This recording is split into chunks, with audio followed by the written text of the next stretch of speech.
आदरणीय बंधुओं, माताओं व मेरी प्यारी बहनों, राधे राधे। आप सभी का हमारे YouTube चैनल जीवन की धारा पर बहुत बहुत स्वागत है।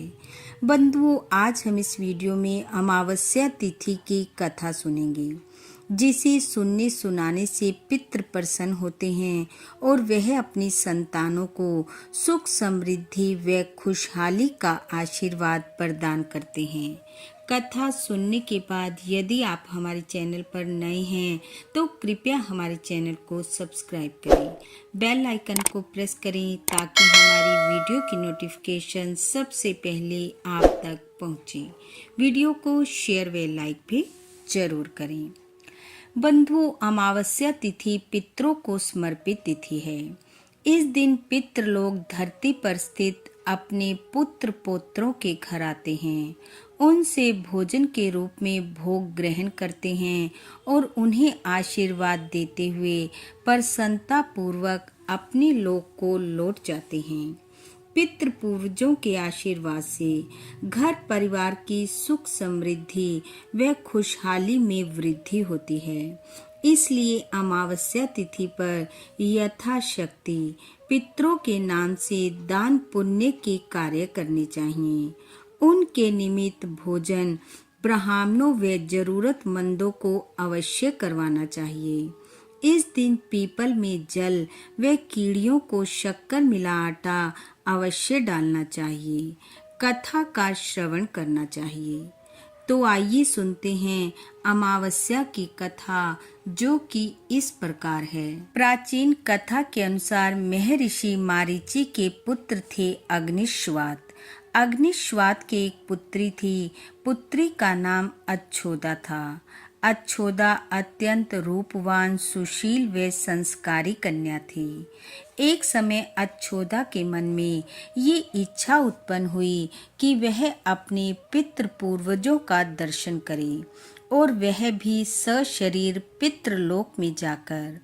अपने मन में उत्पन्न हुई इस इच्छा को पूर्ण करने के लिए अच्छोदा ने कठोर तप करना शुरू कर दिया। तपस्या भी इतनी कठोर कि देवता भी उसकी तपस्या से हैरान थे। सैकड़ों वर्षों तक अच्छोदा इसी प्रकार कठोर तप करती रही। कहते हैं, यदि मन में शुद्ध भाव और किसी चीज को पाने की सच्ची लगन हो तो भगवान को उस भक्त की सुननी ही पड़ती है। अच्छोदा की तपस्या से पितृ प्रसन्न हुए और कुछ पूर्वजों ने साक्षात प्रकट होकर उसे दर्शन दिए। उसके मन की इच्छा जाननी चाहिए।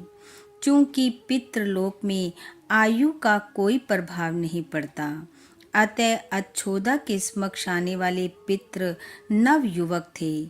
जब अच्छोदा ने अपने समक्ष नव युवकों को खड़े देखा तो वह हैरान रह गई, स्तब्ध रह गई, क्योंकि वह सोचती थी कि उसके पूर्वज तो वृद्ध और शरीर से अशक्त होंगे, लेकिन उनकी युवा और कांति युक्त देह देखकर वह हैरान थी। उन पितरों में एक अमावसु नाम के पितर थे, जो अच्छोदा की भांति ही अत्यंत सुंदर थे। वह बिना पलक झपके एकटक उन्हें देखती रही। उसे ना तो अपनी देह की सुध थी और ना ही उस कामना की जिसे लेकर वह कठोर तप कर रही थी। उसे इस प्रकार स्तब्ध देखकर पितरों ने एक बार फिर से उससे उसकी इच्छा पूछी। उससे पूछा कि तुमने हमारा आवाहन क्यों किया है? तुम हमसे क्या चाहती हो? तुम्हारी क्या इच्छा है? अच्छोदा ने अमावसु पितृ को देखते हुए कहा, मेरी इच्छा आप स्वयं हैं। मैं आपको चाहती हूँ, आपसे विवाह करना चाहती हूँ। आप मुझे अपनी पत्नी के रूप में स्वीकार करें। अच्छोदा के मुख से ये शब्द सुनकर पितृ आत्मग्लानि से भर गए। किसी पितृ की अपनी संतान उससे विवाह की कामना करे, ऐसा कैसे संभव हो सकता था। वहां उपस्थित सभी पितरों की निगाह अमावसु पर केंद्रित हो गई। सभी उनके निर्णय की प्रतीक्षा करने लगे।